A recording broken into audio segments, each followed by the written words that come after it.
Who will read? Archana, you can read the text. Okay, Rangada. Okay. All our instincts and the movements of our being begin by supporting themselves on the ordinary motives of our lower human nature.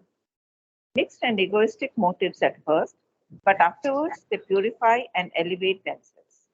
They become an intense and special need of our higher nature, quite apart from the results our actions bring with them. Finally, they exalt themselves into a sort of categorical imperative of our being. And it is through our obedience to this that we arrive at that supreme something self existent in us, which was all the time drawing us towards it, first by the lures of our egoistic nature, then by something much higher, larger, more universal, until we are able to feel its own direct attraction, which is the strongest and most imperative of all. This is one sentence. Yeah. in the in the transformation of ordinary religious worship into the yoga of pure bhakti, we see this development from the motived and interested worship of popular religion into a principle of motiveless and self-existent love. This last is in fact the touchstone of the real bhakti and shows whether we are really in the central way or are only upon one of the bypaths leading to it. We have to throw away the props of our weakness, the motive of the weak ego, the lures of our lower nature, before we can deserve the divine union. Yeah. So, very interesting what he's saying. So, we'll look at the first paragraph. Okay, he's saying he's starting with religion because mostly religion stresses the devotion aspect of the Lord. Okay, so the knowledge aspect of the Lord is reserved for those who think, but the normal man does not think. As very clearly in the synthesis, the mind is not developed. In 75-80% of humanity, mind is not developed. There is no logic, there is no rationality. So, if only logic and rationality is there, you are likely to go towards the knowledge aspect. Otherwise, you know that there is a God and you appeal to Him for all your welfare. No? You want to be well-to-do, you want to succeed in life. So, this goes through motives. So, I am reading out the summary of the previous para because it's very, very relevant. Okay. So, what he's saying here in the previous para is this: religion is a quest of man for God. But initially, man conceives very vaguely of a power far superior to himself, who seems to control its creation, and man also controls creation and man in it, very much like a king who is ruling his kingdom and his subjects. So, early man makes a very big difference between his own purity and weak self and the omnipotent universal power. Thus, religion conceives, worships, and obeys this power. It starts even at the level of the savages. They also feel that there is a power, universal power, controlling rain, controlling water, controlling the growth of plants, everything. So, religion conceives, worships, and obeys this power. But yoga realizes that there is no gulf between man and God. In fact, yoga discovers the Supreme Spirit to be his own being. There is unity. That's why religions always make a difference, but yoga does not. A very important fact that he's saying, because yoga is something very, very common in India, whereas in most of the other countries of the world, it is religion that rules everywhere, that is prominent. Okay. In fact, yoga discovers the Supreme Spirit to be his own being.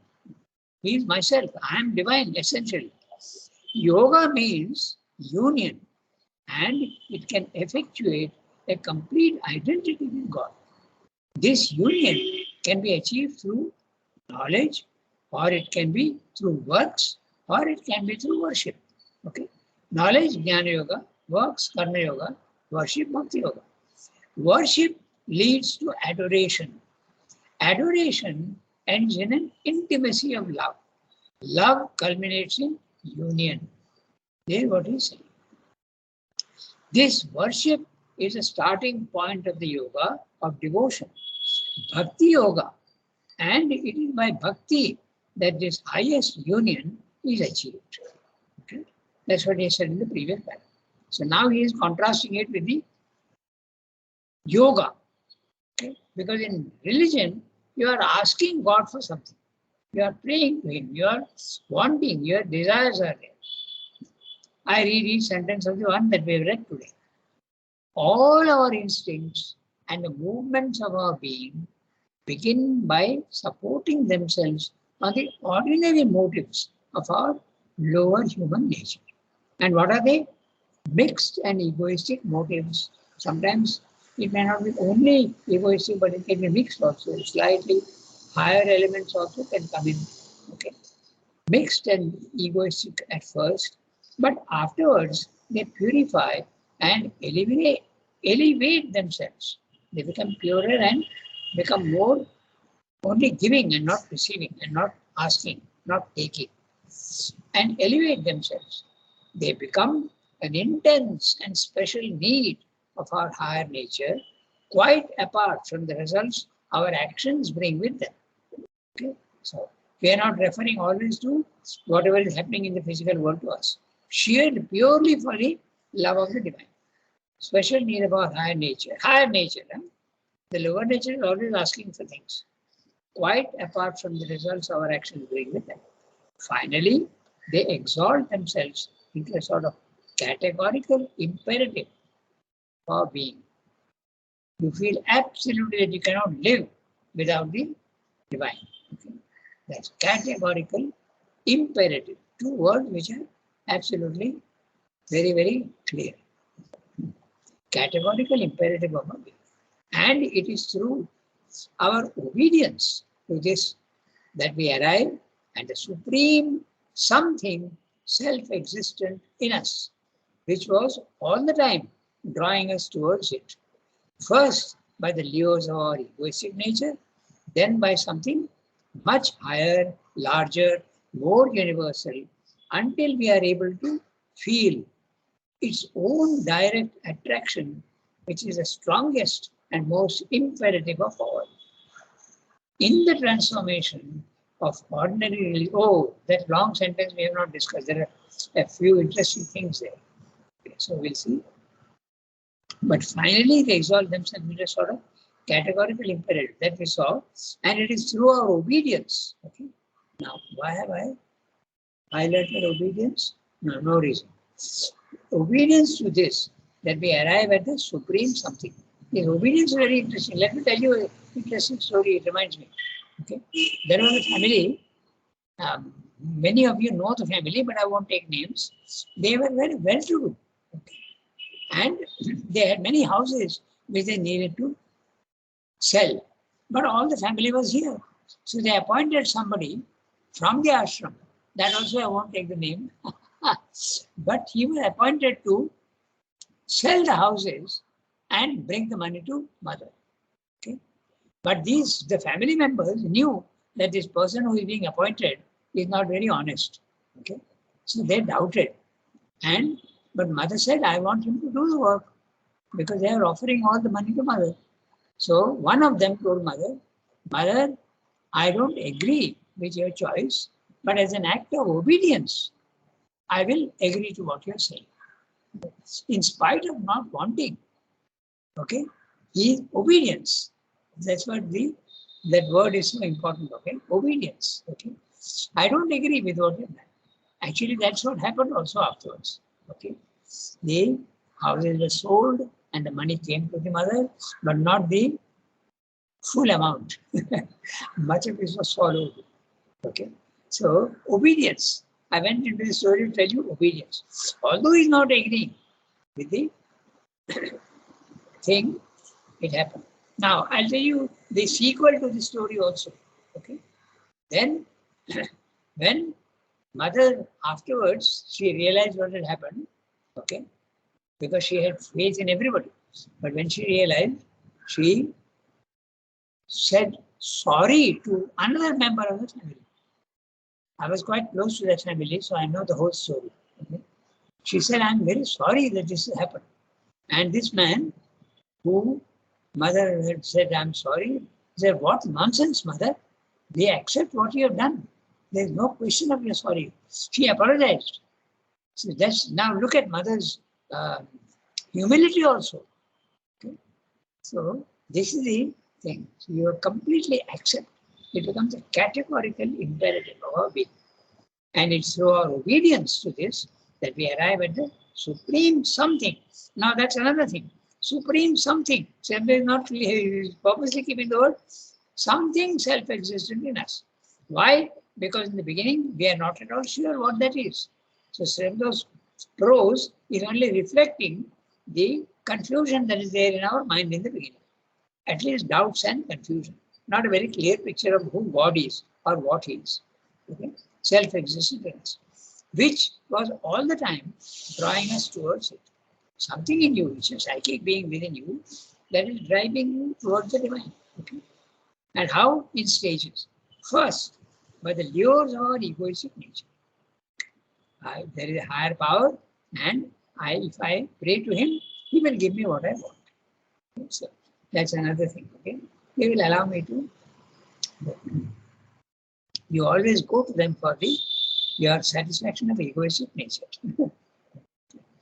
I remember in 1956, okay, so the Australian cricketers on their way back home from England, they stopped in India, and there was a test match in Chennai.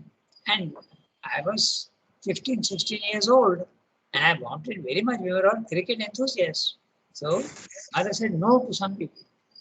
But then I said, no, I'll go and ask mother.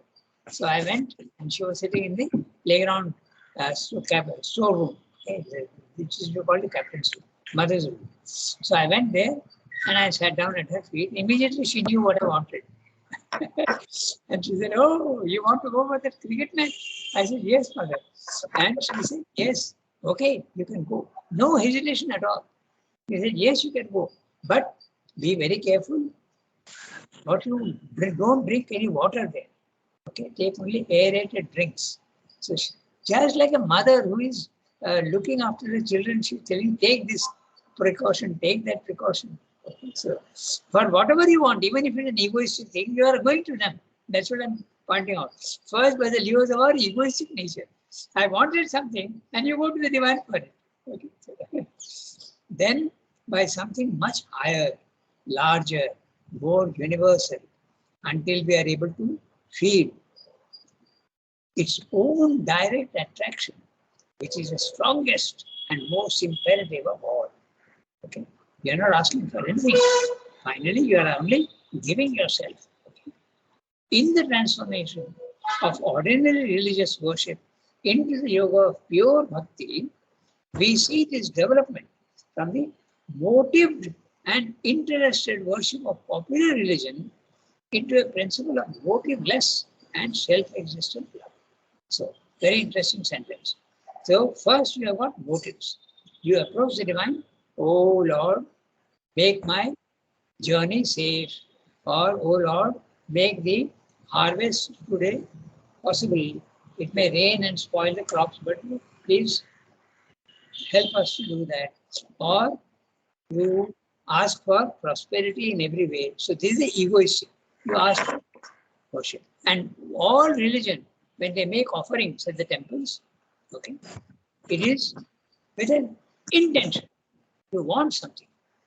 In fact, it is so common that when you go into a temple in India, the priest will ask you, the priest is there, and he will ask you, what do you want and for whom?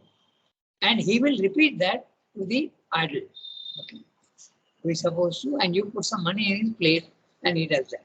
So this is the interested, simply saying motive and interested worship of popular religion into a principle of, finally it becomes motiveless.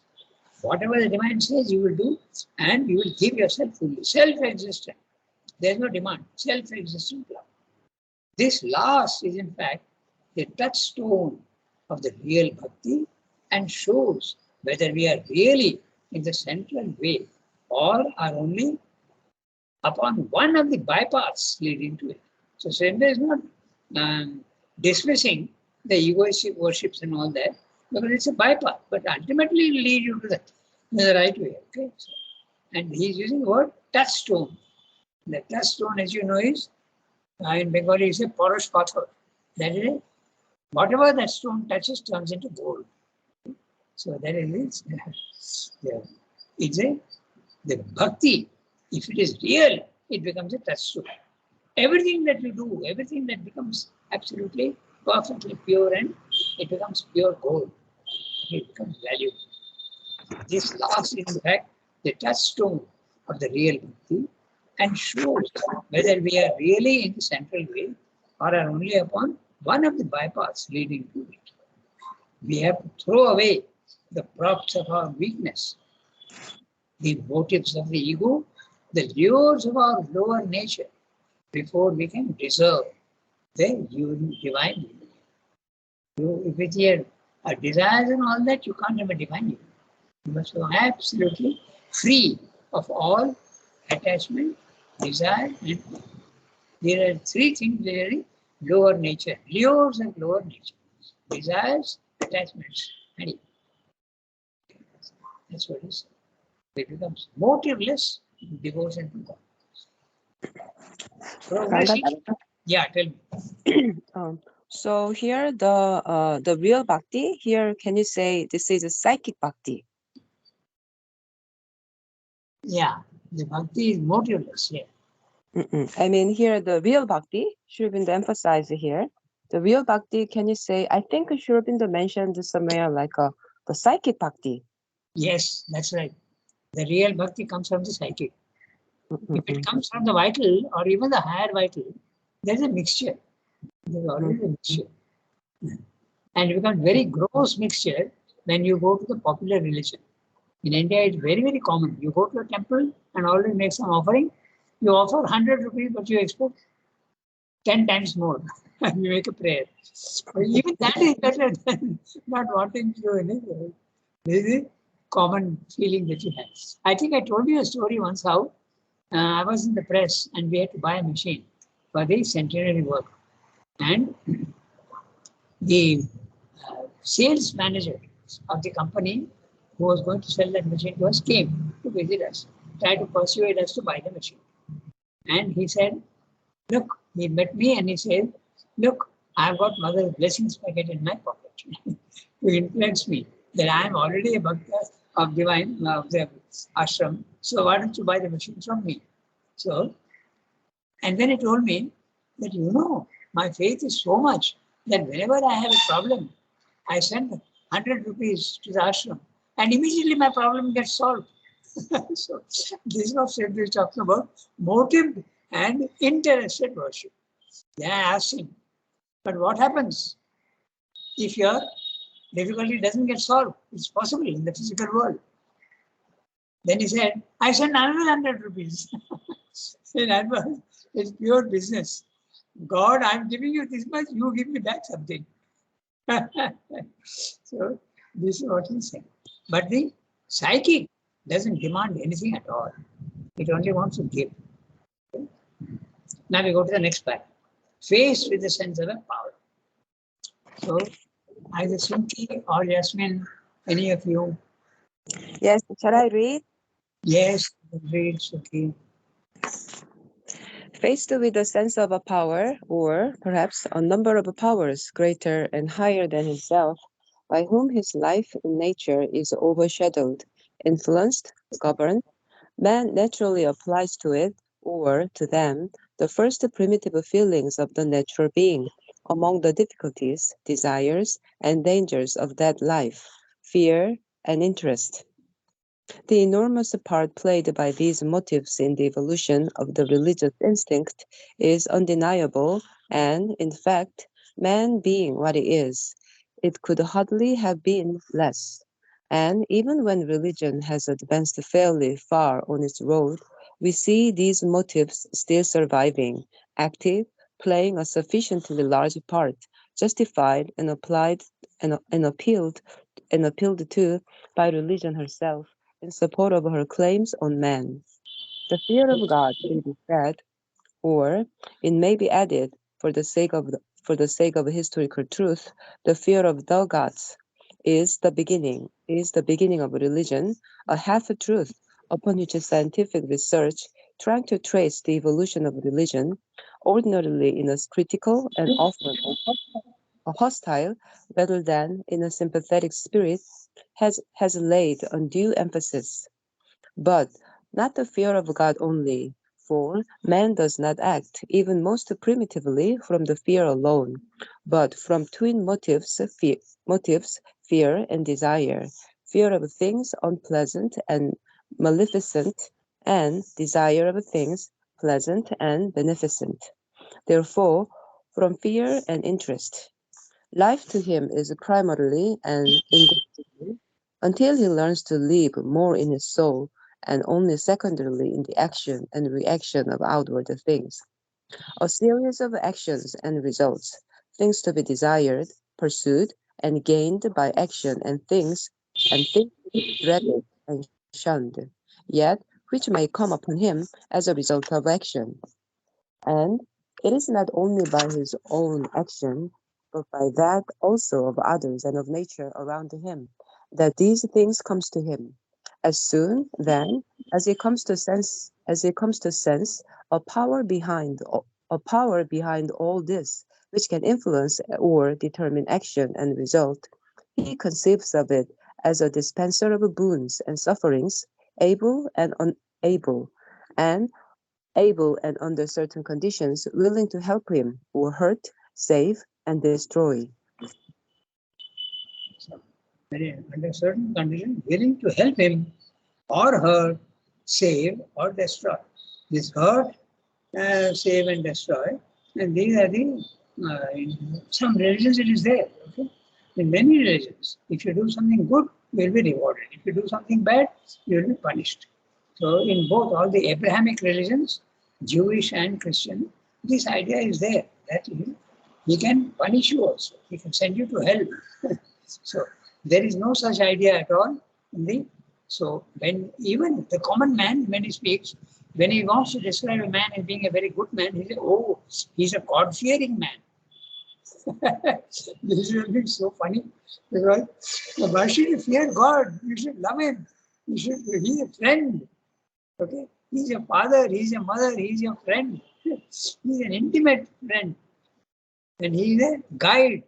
There's no question of fear, but that's a normal idea in that. So you take care. So you want to give him satisfied. You want to bribe him. Okay? Don't take strong action against me. Okay? Things like that. So I'll do one thing. I'll read the summary so that we get the gist of it, and then we'll go through each sentence. So, here he is saying, in this paragraph that we just now read, he's saying, early man dealing with nature sensed a power, or perhaps several powers. Okay, several powers. There are gods. There is a god for rain, there is a god for harvest, there is a god for the sun. All these are different powers, so several. And Sridhar said for historical reasons. He said, very interesting. We'll do that when we come to it. Several powers that seem to dominate and govern man and nature, dispense justice and punishment as required. This is the early development of early man. So the savage. Okay? Even the savage knew that there are greater powers. Okay? This being so, man applied to these powers what naturally he would and could do, his fear and his worship. So he is fearing God, just like in a king. Na? You conceive of the divine in the beginning like a king. He is doing you good, but he can also punish you if you do bad. Exactly in the same way. Anthropomorphic idea. Transferring your novel human ideas to the divine. So fear because of nature's calamities, storms, floods, disease, etc. And worship because of nature's bounties. There is water, there is food, there is rains, there harvests, etc. So you worship him because he seems to be giving you all this. These two emotions, fear and propitiation through worship, propitiation to keep him satisfied somehow or other. It's very common, what in India we call corruption. You give money to the ministers so that they do what you want to do. Okay? This is a propitiation. You keep him satisfied. Through worship are so prominent and dominant in religion that they are undeniable. Of course, it happens generally, all religions. Though they are exaggerated by social scientists who study religion. This is what Sandhya is saying very clearly, that the ones who are very rationally studying religion, they overstress this aspect of fear and worship. They overstress that. That's not absolutely true. That's what Sandhya is saying. Not only do these emotions still persist, even in modern man, but even religion endorses these false ideas and their resultant reactions. Blame, praise, propitiation. Okay? When something bad happens to you, you blame God. And you praise him if he is satisfying your desires. And keep him satisfied, propitiation. Blame is very interesting. Okay? We do blame God. I'll give you two examples. Okay? Recently, a very good friend of mine from Bombay, actually I can tell you even the name because he told me the story. Akshay, no? Akshay from Bombay, the diamond merchant's son. Okay? He told me that a very good friend of his, during COVID, the family lost a husband. He passed on. And they were supposed to be devotees of mother and sister. But wife, when she lost the husband, she lost all her faith in the divine. Why? Blaming. You have taken away my husband. Okay?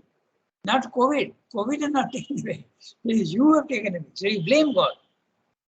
Another interesting example which I was actually seeing for myself was in a family where a son had passed away and the mother turned all her fury and anger towards the Divine Mother. You have taken away my son. What have you done? You are not divine at all. Oh, loudly in these words. So the blame, it's not at all uncommon. Huh? You do blame God when you are ignorant. Not when you are doing yoga, but when you are in the religious mood. God, or I go back to my summary. God, or rather gods, because historically that seemed more widespread an idea, govern the universe much like a despotic king, dispensing justice, punishment, and rewards as needed, as necessary in the case. For normal man, life is mostly outward action and emotions until he realizes deeper soul depths. He views fate and karma as natural and just, rewards and retribution as just and fair. So, fate and karma are natural, rewards and retribution, punishment, are just. The normal man sees it like that. He also saw the ancient man, that not only his own actions, but those of others also affected him in his limited and narrow view. This power was a bestower of boons and sufferings, capable of helping and hurting, saving and destroying. This is what Srindra said in the para. Okay. So we have now 9 minutes. We will go through the para. Okay. We have done that already, but we'll faced, I'm reading the para. I'm reading the first sentence. Faced with the sense of a power, or perhaps a number, just one second. Faced with the sense of a power, or perhaps a number of powers greater and higher than himself, by whom his life is in nature is overshadowed, influence to govern. So here there are three grades. Here is given again. This way hidden. It is overshadowed.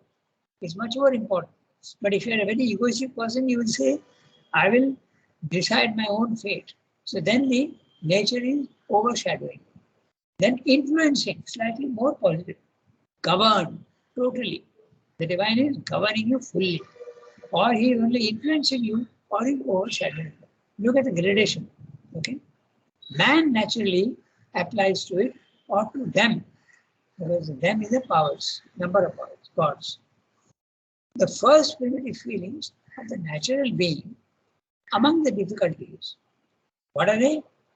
Among the difficulties, desires, and dangers of that life. And what are those two? Fear and interest. The enormous part played by these motives in the evolution of the religious instinct is undeniable. There is absolutely no doubt that it started in that way. And in fact, man being what he is, it could hardly have been less. And even when religion has advanced fairly far on this road, we see these motives still surviving, active, playing a sufficiently large part, justified and appealed to by religion herself in support of her claims of God. So we always advise others, no? When you advise, you have difficulty, you say, okay, pray to Mother to remove your difficulty. So that also is motive, okay, and fear. Motive is there. The fear of God, it is said, or it may be added for the sake of historical truth, the fear of the gods. Okay? Because as I said, there is a God for everything. There is a God for harvest, there is a God for rain, there is a God for the sun, etc., etc. Is the beginning of religion. Fear of God is the beginning of religion. Very clear. Half-truth, upon which scientific research, trying to trace the evolution of religion. Okay? The study of religion is theocracy. There is a whole science of studies religion and comparative religions. They compare everything. Ordinarily, in a critical and often hostile rather than a sympathetic spirit. Most of these scientific studies are very critical of religion because of its negative impacts. And there are plenty of negative impacts in religions everywhere, all over the world, rather than in a sympathetic spirit, has laid undue emphasis. So too much scientific research into the history of religion has stressed too much the negative aspects, fear and interest, because it can be also pure motives, pure action. But not the fear of God only, for man does not act even most primitively from fear alone, but from twin motives, fear and desire. Fear of things unpleasant and maleficent, okay? And desire of things pleasant and beneficent, that which helps you. Okay? Therefore, from fear and interest. Life to him is primarily and engrossingly, until he learns to live more in his soul and only secondarily in the action and reaction of outward things. So I am reading now the sentence without the parenthetical phrase. Life to him is primarily and engrossingly a series of actions and results. Things to be desired, pursued and gained by action, and things to be dreaded and shunned, yet which may come upon him as a result of action. And it is not only by his own action, but by that also of others and of nature around him, that these things come to him. This is the normal idea of man, that others also may harm me or do good to me. But very strictly speaking, from the purely philosophic and spiritual truth, you are determining your own fate. That's the truth. But normal man believes that others also can harm me. And that is the reason why we are constantly blaming the environment for our difficulties. Oh, that man did this to me. Oh, this happened and therefore I had that accident. Oh, this happened. The government didn't repair that culvert and my car crashed and I lost family members. This sort of nonsense all. Okay? But it is absolutely a fact that you are the sole maker of your own fate. Then what about accidents? That accident also is part of your own journey. Okay? So that's what it is. But the normal man believes that these things can influence me. Okay? That's why we blame others around him that these things come to him. As soon then as he comes to sense the power behind all this, which can influence or determine action and result, he conceives of it as a dispenser of boons and sufferings, able and under certain conditions, willing to help him or her save and destroy. So, this is what he's saying, that you view the divine in the beginning as a king who is going to reward you or punish you. Yes, we have only 2 minutes left, so we'll stop here today. Next Friday, in the most primitive parts of our we'll take them. Okay. See, even when Swamdar is describing religion and all, but his prose is so accurate. No? That's the beauty of it. He conceives of all the possibilities.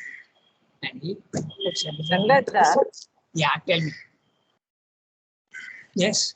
doesn't this seem to be a two contrary things? One saying that we are responsible for our fate, and the other saying that everything which happens in the world is divine's will. So you get my, I mean, like, so how do we reconcile with both the truths? Okay, okay. I think I'll have to have a private talk with you. Okay, Rangada. It's Okay. like, I'll just when you were telling about fate, it I'll crossed tell my you, mind. So, I'll tell you yes, briefly. I'll tell you yes, briefly. sir. Even accidents and maleficent things happening to you are for your benefit. Acha. Okay, If you, if that way we say, okay. yes, exactly. That becomes, This is one question which crosses. I mean, any ordinary person, the first thing is faith is determines everything, and then we see everything is. I mean, we say that everything is done according to divine will. So where? How does it? Now, if we think that way, then it gives a different dimension to the whole, yeah, isn't it? a different view. Yeah, a different view to the whole thing. Okay. Even the You divine, know, Amal had asked a similar question to Sri Aurobindo, yeah, and that is how he wrote an essay, Faith and Free Will. that's right. That's right.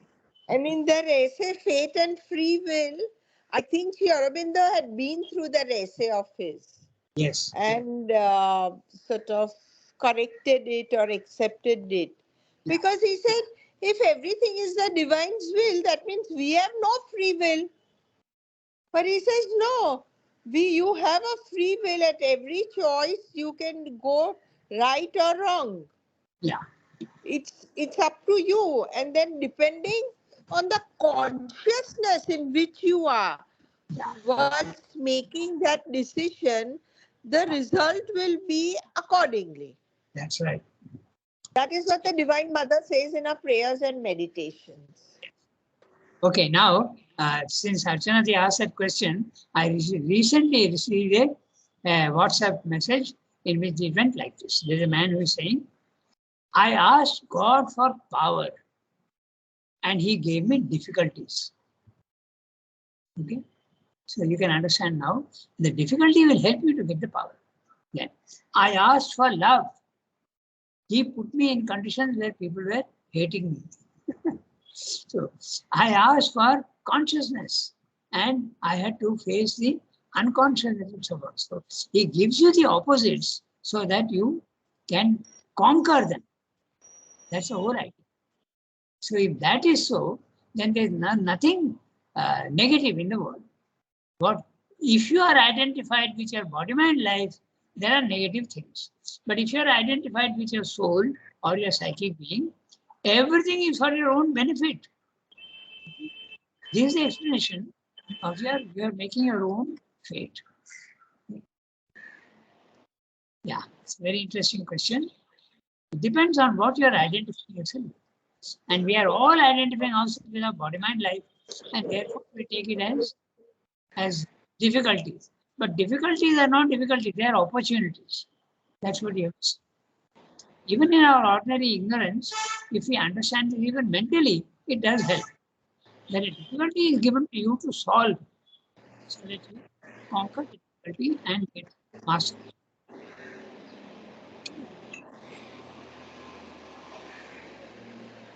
Okay. Thank you, Rangadhar. Merci beaucoup. Okay. I'm closing Thank you, Rangadhar. for everybody. Thank you, Rangadhar.